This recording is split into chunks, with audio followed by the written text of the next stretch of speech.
This week on Healthy Living, the holidays are here and experts warn to be mindful of what you eat. Internal medicine expert Dr. Ken Redcross shares some advice on how to control your sugar intake during the celebration. And we will have some safety tips to prevent fire in the kitchen while cooking. Plus, in Nigeria, smart reading glasses are helping the visually impaired. That's in this edition of Healthy Living.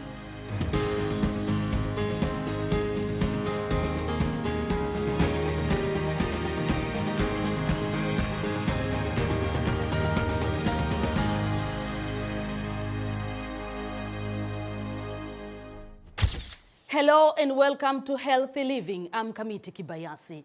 The festive season is in full swing, a time for family, parties, and lots of food. It is no surprise that many people struggle with their weight after the holidays. For others, making the right food choice during the celebrations can be difficult.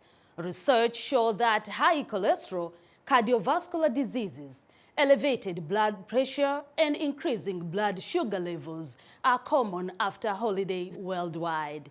It can sometimes feel like you have no control during this time of year, but experts at the US-based Mayo Clinic say there are some things you can do. Don't skip meals before an event, as these can lead to overeating at the event due to an increased feeling of hunger. You can also bring your own dish that's healthy to add to the spread. Minimize the amount of alcohol you drink, as these can lead to poor food choices and be dehydrated. So try to stick to water, tea, and seltzer. Finally, you can politely say no to those pushy friends or family members insisting you try everything. Khadija Mohammed Mustafa is the founder D Good Fit, a fitness, health, wellness, and nutrition brand that focus on helping people build a healthy lifestyles.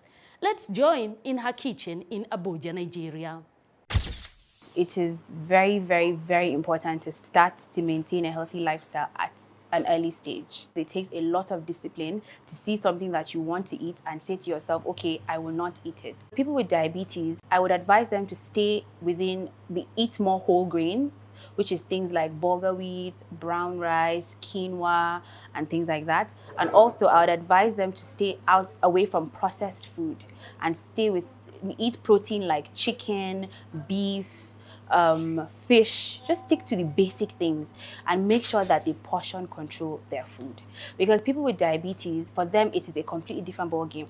Eating one thing can completely kick off a whole scenario for them, or kick off something really bad. And you're allowed to indulge, you're allowed to allow yourself to enjoy a meal once or twice, but at the end of the day, you're trying to build a healthy lifestyle that will help you live longer. That's what everybody wants. Everybody wants to live longer, and you are what you eat. People don't know that, but everything that you put into your mouth counts. This meal we're making, it can work for either breakfast, lunch, or dinner. It can work for anything. So we've chopped our onions and now we are chopping our bell peppers.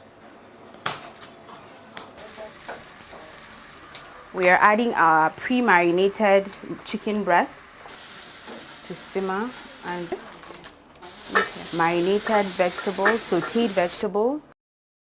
We're going to be using just one first. We have our eggs that we're just going to beat and make sure it's ready.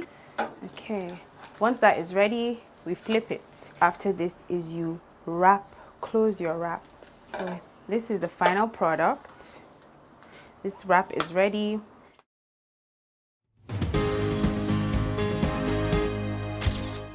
The holiday season is filled with delicious foods and sweet treats to please the palate. And often people struggle with their sugar levels this time of the year. Dr. Ken Redcross is an internal medicine specialist and author. He shares some advice on how to address sugars during the holidays.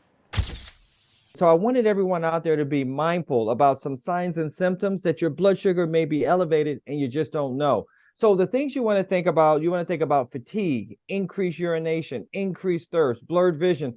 These are signs and symptoms some people ignore. When we talk about blood sugar, let's recognize that sugar isn't always the evil thing. The sugar is necessary for energy, but the body always wants everything to be in balance. When I talk about elevated blood sugar, there's a certain level you get to when you become diabetic, but on the flip side, when it's too low, you can become hypoglycemic. Luckily, it's not as common. It tends to be those who already have diabetes and are on insulin or other things that bring the sugar low, but you still need to just be mindful of that as well. You want to get out, you want to take a stroll, you want to exercise. Not only does that decrease your blood sugar, but it also kind of sensitizes your insulin to really driving that sugar in the cells where it belongs.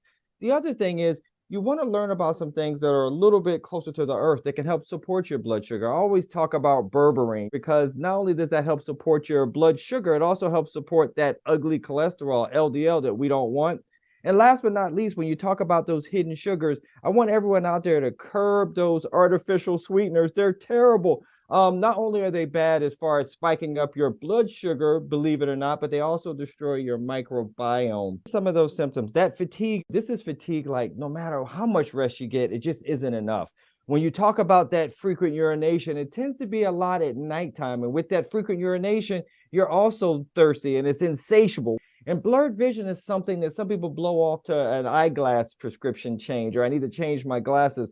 So as you think of these things, they're a little tough because they're non-specific in a sense, but you have to make sure that you have that bond with your doctor so you can pick up the phone and say, what do you think about this, doc? Should I come in and get a blood test? And when you do, we can check what's called an A1C. That lets us know what your blood sugar is over a 3-month interval, everyone. Or we'll just do a random blood sugar. And that, once again, will depend how high it is. If it's over 126, that particular level, then that's the level that lets us know that we're probably dealing with diabetes or some glucose intolerance. So there's two types. There's type 1 and type 2. Type 1, everyone tends to be figured out early in childhood. That's more of an autoimmune issue. The one type 2 is 90% of diabetics, and that's really diet and exercise. The main takeaway is to be aware. I don't want you to feel guilty. There's a lot of guilt when it comes to sugar. I always say it's not your fault and it's not your fate. If you have any of those signs and symptoms that I mentioned, get in right away. If not, I tell everyone you should get it checked every 6 months. If you had diabetes, everyone, it's every 3 months. But if you don't, if those signs and symptoms, you go immediately. If not, every 6 months is what you should do to make sure that we keep you out of harm's way. For many people, turkey is a meat of choice to celebrate the holidays. There is a common idea that eating turkey makes you tired or sleepy. Turkey contains tryptophan, also found in chicken, which is widely believed to be responsible for feeling tired or sleepy. But is it true or false? Greg Henderson, assistant professor in the Department of Nutrition Science at Purdue University, explains. The nutrition science community doesn't think that tryptophan is the reason why we feel sleepy after a meal, because so many metabolic and hormonal responses are happening that there isn't any strong reason in the literature even to believe that tryptophan is the driver of that sleepiness after a meal. Tryptophan is used to synthesize a neurotransmitter called serotonin, and that promotes sleep. But for this whole notion of turkey causing sleepiness to make any sense, turkey would have to have a lot more tryptophan than other foods that you would consume in its place if you didn't choose it, and it doesn't. Turkey has about the same amount of tryptophan as chicken and about the same amount as pork. It's a stretch to assume that tryptophan is the primary reason why we feel sleepy after a meal, especially in the setting of just consuming a big meal, and potentially for people who do consume alcohol, that can't be ignored because that could also cause some sleepiness later on. One thing that we can do to fight that fatigue or that tendency toward wanting to rest after a meal is to do something to increase the activity of our sympathetic nervous system. And ways that we can activate our sympathetic nervous system are to get some physical activity, like to take a walk, Another would be cold exposure. That increases activity of the sympathetic nervous system. So taking a walk outdoors if it's cold out would be a double whammy for increasing sympathetic nervous system activity. Another thing we can do is social interactions that excite us, like playing a fun game with family members or discussing a topic that really engages us. The holiday season, a time for family, fun and food. The kitchen can get busy this time of year as people cook their favorite dishes to share. However, the kitchen can be a hazardous place if proper precautions are not taken. According to the United States Consumers Product Safety Commission, cooking fires remain the #1 cause of residential fires. An average 1,600 cooking fires occur during the holiday season. That's more than 3 times the average number daily cooking fires throughout the year. Experts at Johns Hopkins Medicine have the following cooking safety tips to decrease the risk of kitchen fires and cooking-related injuries, among other things. Keep flammable items away from the stovetop, including oven mitts, pot holders, food packaging, and dish towel. Avoid wearing loose clothing, which could catch fire on burners. In the case a small fire breaks out, follow these safety guidelines. Do not pour water on it. Water can cause oil to splash, which can not only hurt you, but also spread the fire. Slide a lid over the pan to smooth the fire and turn off the stovetop. Leave the pan covered until it has completely cooled. Alternatively, baking soda can also be used to extinguish small grease fires. If there is an oven fire, turn off the heat and keep the oven door closed. For larger fires with extensive smoke and heat that are rapidly spreading, get out. Leave the kitchen and close the door behind you to contain the flames.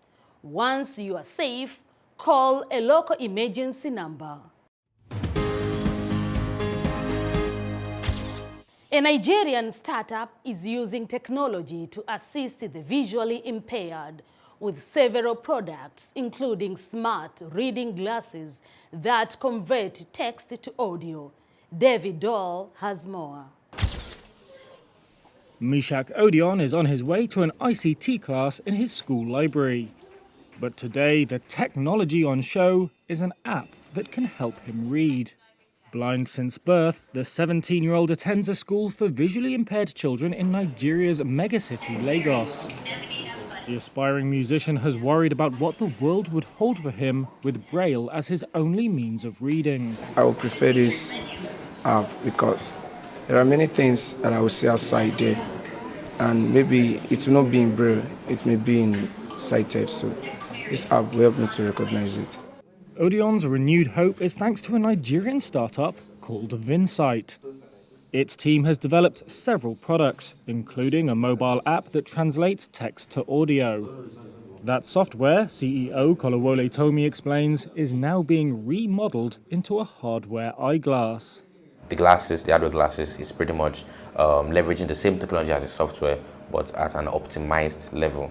And what this glasses pretty much does is that it helps those who are visually impaired to be able to read, one, identify objects, scenes, and colors around them, also identify currency, and also over time, the glass is going to be able to help improve visual acuity. A little over 15% of the world's blind population resides in Africa, according to the World Health Organization. Vinsight says its products are used in schools and institutions and estimates it has reached about 5,000 people. That's our show for today.